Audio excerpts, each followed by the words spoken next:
영원히 있는 곳 내가 있기 원하는 사무엘상 23장 16절에 이런 말씀이 있습니다. 사울의 아들 요나단이 일어나 숲에 들어가서 다윗에게 이르러 그에게 하나님을 힘있게 의지하게 하였는데 요나단이 다윗을 권면했습니다. 하나님을 힘있게 의지하라 라고 했습니다. 이 부분 묵상하다가 힘있게 라고 하는 말씀이 특별하게 다가왔습니다. 묵상하다가 어떤 단어나 한 문장에 사로잡히고 이럴 때가 있는데 저는 이 본문 묵상하다가 힘있게 의지하였다라는 말씀이 특별하게 다가왔습니다. 힘있게가 무엇일까? 그것이 궁금했습니다. 나는 힘있게 하나님을 의지하고 있는가? 우리 성도들은 힘있게 하나님을 의지하고 있을까? 그런 생각 들었습니다. 예레미야 17장 7절에 보면 그러나 무릇 여호와를 의지하며 여호와를 의뢰하는 그 사람은 복을 받을 것이라 했습니다. 하나님의 약속입니다. 하나님을 의지하고 의뢰할 때 하나님 복을 주신다 하셨습니다. 이런 복을 저와 여러분이 누릴 수 있기를 원합니다. 의지하는 것과 의뢰하는 것은 참 비슷한 말이지만 굳이 구분하자면 이렇습니다. 의지하는 것은 몸을 이렇게 기대는 것이고 의뢰하는 것은 하나님께 말하는 것입니다. 의지하는 것은 하나님의 넓은 품에 이렇게 기대는 것이라면 의뢰하는 것은 그분의 귀에 간구하고 속삭이고 또 주의 지혜와 뜻을 구하는 것, 그것입니다. 이 두 가지를 함께하는 것은 이런 거죠. 하나님의 품에 의지해서 하나님의 품에 기대어서 하나님의 귀에 속삭이는 것입니다. 아버지, 사랑이 많으신 아버지, 제가 참 힘드네요. 이렇게 말하는 거죠. 아버지, 마음이 참 아프네요. 도와주세요. 아버지, 몸이 힘드네요. 힘을 나게 해주세요. 아버지, 제가 무슨 말을 해야 되죠? 이렇게 의뢰하는 것입니다. 그런데 요나단이 다윗에게 하나님을 힘있게 의지하라고 했습니다. 이 말은 의지하는 것을 강조한 거죠. 너는 더 강력하게 의지해라. 너는 항상 의지해라. 너는 더 진실하게 의지해라. 이런 뜻일 것입니다. 힘있게 라고 하는 말을 시간으로 말하면 항상 늘 이란 뜻일 거고, 육체적인 것을 말한다면 온 힘과 열정을 다해서 의지해라. 그런 뜻일 거고, 심적으로 말한다면 너는 더 간절히 더 진실하게 하나님을 의지해라. 이 모든 의미가 힘있게 라고 하는 말에 담겨있다는 생각이 듭니다. 여기서 중요한 것은 그 깊이입니다. 우리가 얼마나 열정적으로 하나님을 의지하고 얼마나 힘을 다하여 의지하는가. 왜냐하면 힘있게 라고 하는 말의 그 정도가 다 다르기 때문에 그렇습니다. 우리는 얼마나 하나님을 의지할까요? 요나단은 다윗에게 어느 정도까지 하나님을 의지하겠던 것일까요? 그리고 다윗은 이제 어디까지 힘을 다해서 하나님을 의지하게 될까요?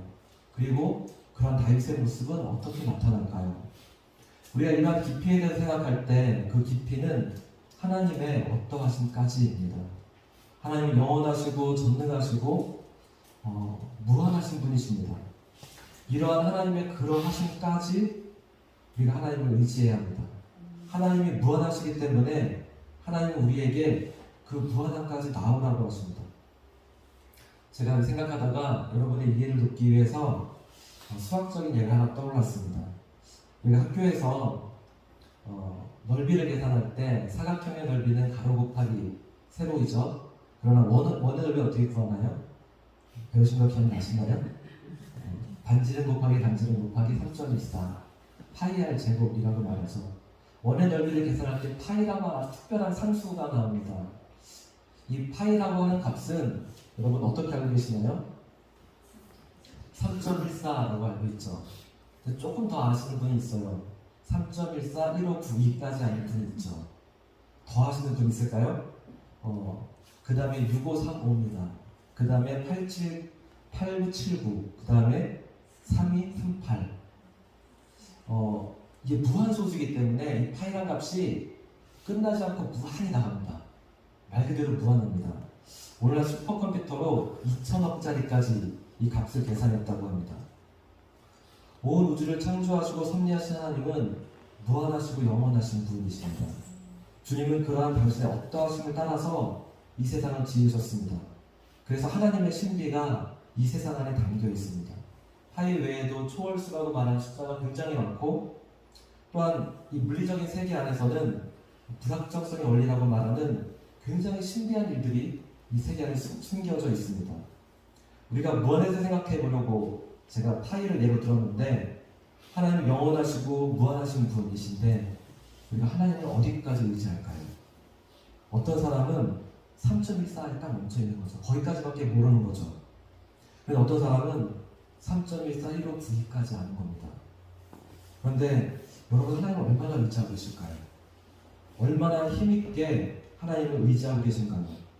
하나님은 영원하시고 전능하시고 무한하심을 향해서 그러니까 한 걸음 한 걸음 나아가는 것이 믿음이라 생각됩니다. 요나단의 권면대로 다윗이 하나님을 힘있게 의지하는 모습이 여러 가지로 나타납니다. 그 중에서 오늘 우리가 읽은 본문에 보면 다윗이 나발을 찾아갔습니다. 정확히 말하면 10명의 소년을 나발에게 보냈습니다. 나발이 어떤 사람인가 하면 마온에 한 사람이 있는데 그의 생업이 갈멜에 있고 심히 부하여 양이 3,000마리요 염소가 1,000마리이므로 그 갈멜에서 그의 양털을 깎고 있었으니 그 사람의 이름은 나발이요 그의 아내 이름은 아비가일이라. 그 여자는 총명하고 용모가 아름다우나 남자는 완고하고 행실이 악하며 그는 갈렙 족속이었더라. 이 나발은 갈렙 족속으로 생업은 갈멜에 있었습니다. 가축 농사를 아주 많이 하고 있던 부자였습니다. 그런데 완고하고 행실이 악했다고 합니다. 그가 양털 깎는 시기가 되었습니다. 이때는 농사가 말하는 추수하는 때입니다. 몸은 힘들어도 재물을 거두어 드리는 시기라서 이때는 인심이 넉넉해지고 또 집안의 잔치 분위기가 되는 그런 때입니다. 그래서 다윗이 명치를 무릅쓰고 나발을 찾아가서 그에게 자비를 구했습니다. 그에게 어떤 떡볶이라도 좀 얻어먹으려고 했습니다. 그래도 이것이 그렇게 지나친 욕은 아니었던 것이 평소에 다윗의 부하들이 광야에서 이 나발의 목동을 지켜주었습니다. 다윗 덕분에 나발의 목동들은 광야에서 도적이라든지 맹수의 피해를 받지 않았습니다. 사울의 공권력이 미치지 못하는 치안의 사각지대에서 다윗이 자발적으로 경호를 맡아 주민을 보호하고 그 혜택을 가장 많이 누린 것이 나발이었습니다. 때문에 양털을 깎는 시기에 다윗은 약간의 보답을 기대했던 것 같습니다. 그래서 소년 10명을 보내면 너희들이 가서 이렇게 말하라 하면서 아주 자세하게 뭐라고 말할지를 일러주었습니다. 5절 이하에 보면 아주 길고 자세하게 나오는데 제가 요약해 말하면 이런 겁니다. 그에게 먼저 평강의 인사를 해라. 그리고 내가 양털 깎는 날의 소식을 들었는데 그리고 내가 너희 목자들을 광야에서 지켜주어서 하나도 잃은 것이 없다. 우리가 좋은 날에 왔으니까 너의 손에 있는 것 중에 좀 나에게 줄 것을 주어라. 이런 말이었습니다. 다윗의 젊은이들이 이 말을 전하자 악하고 완악한 나발이 다윗을 모욕했습니다. 다윗이 누구이며 이새의 아들이 누구냐? 근자에 주인에게 도망간 노예들이 많다고 들었는데 내가 어찌 나의 떡과 물을 그리고 나의 종을 위해 잡은 고기를 그에게 줄 수 있겠느냐? 심한 말로 다윗을 모욕하며 소년들을 내쫓았습니다. 받은 은혜에 감사하기는커녕 은혜를 원수로 갚았습니다. 나발은 양과 소가 염소가 셀 수 없이 많았지만 인색하고 오만했습니다. 다윗은 그를 위해 지켜주는 담이 되었지만 그는 다윗을 도망자로 거짓 취급했습니다. 이 사건의 결과 여러분 아실 겁니다. 다윗이 매우 화가 나서 나발을 응징하려고 무기를 들고 출동합니다. 그런데 그 가는 길 도중에서 이 나발의 아내 아비가일이 뛰쳐나와서 다윗을 지혜롭게 설득해서 다윗이 나발에게 손끝 하나 대지 않고 그냥 그 길로 뒤돌아섰습니다. 그런데 그 이야기를 전해 들었던 나발이 놀라 자빠졌습니다. 그래서 그가 쓰러져 죽고 맙니다. 그리고 나자 나발의 재물과 그의 아내까지도 다 다윗의 소유가 되었습니다. 저는 양털을 깎고 있는 나발을 찾아가는 그 다윗의 모습을 생각하면서 과연 나라면 그렇게 했을까? 돈이 없지 가오가 없냐? 솔직히 쪽팔리지 않습니까?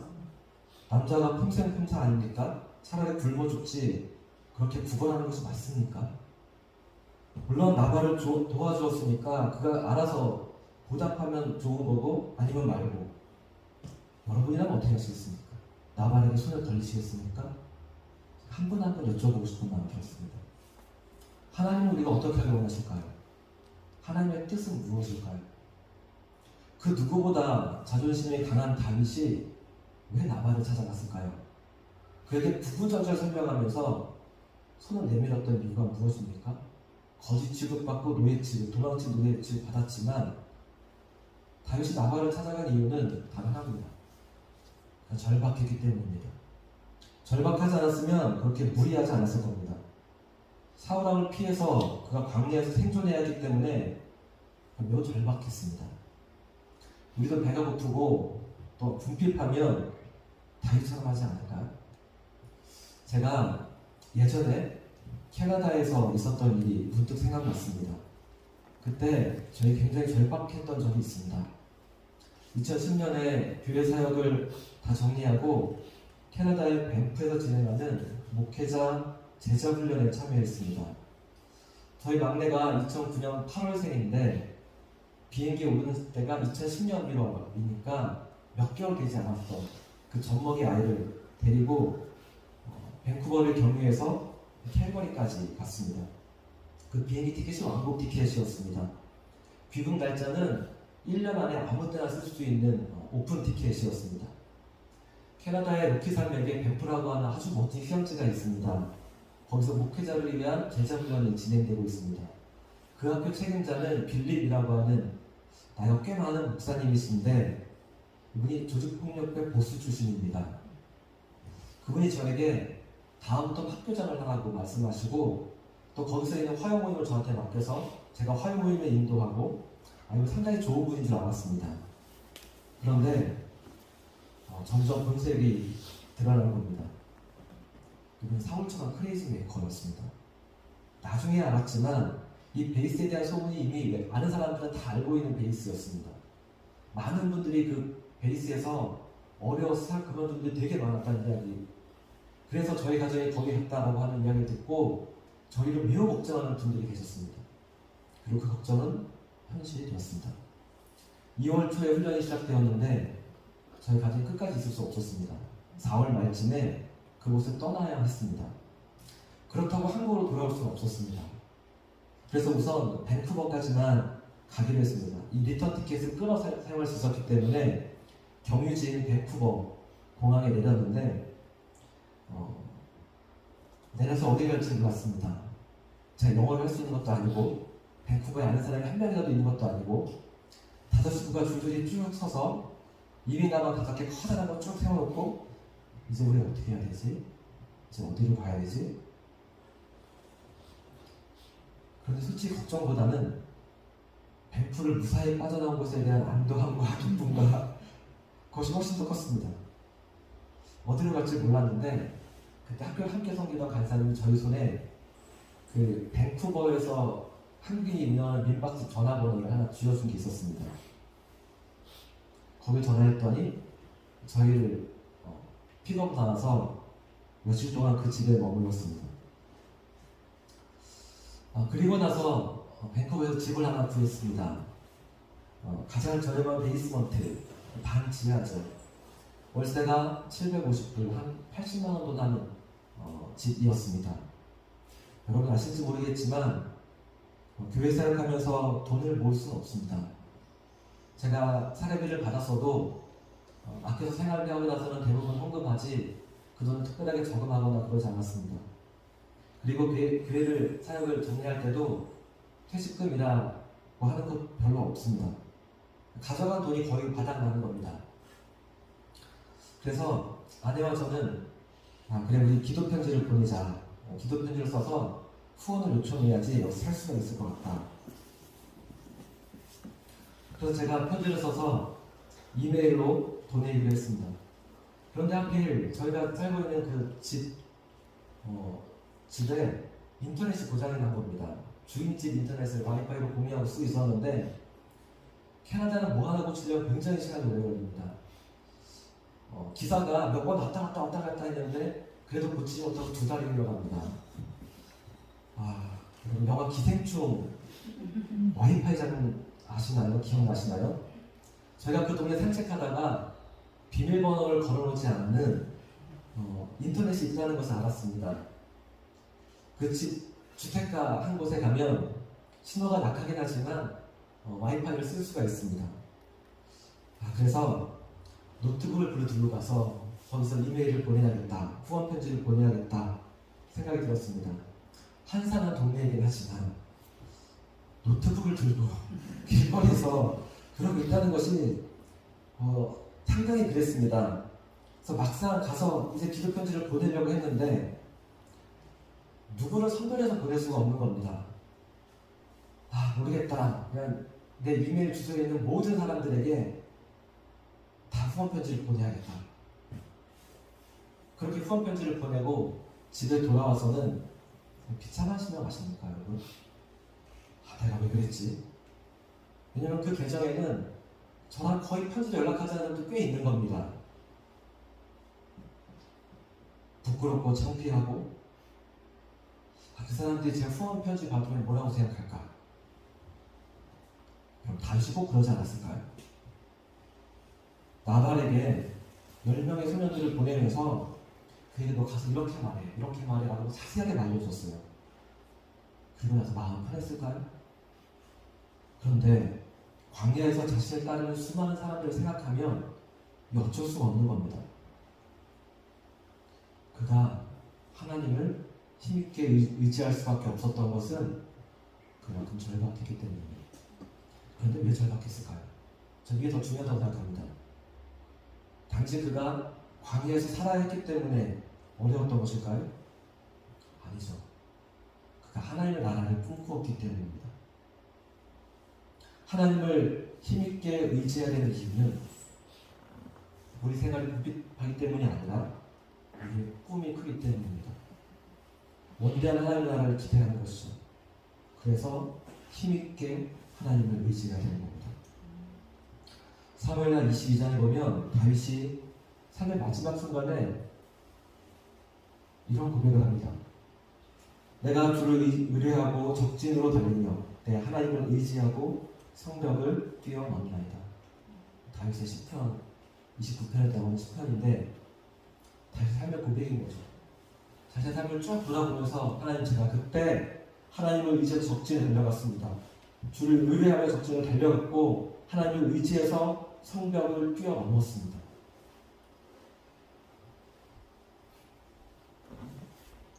그가 왕이 된 이후에도 그는 힘을 다해 하나님을 의지했습니다. 우리가 단지 궁핍하기 때문이 아니라 하나님이 우리에게 주신 꿈이 크기 때문에 우리가 하나님을 의지해야 되는 사람이 되어야 되는 거죠. 우리 여호와를 의지하며 여호와를 의뢰하는 그 사람이 복을 받을 것이다. 다윗처럼 우리 마지막 삶의 순간에 고백할 수 있는, 하나님의 영원하심까지 나아가서 더 깊이 하나님을 의지하고 의뢰할 수 있는 우리 모두가 되기를 간절합니다.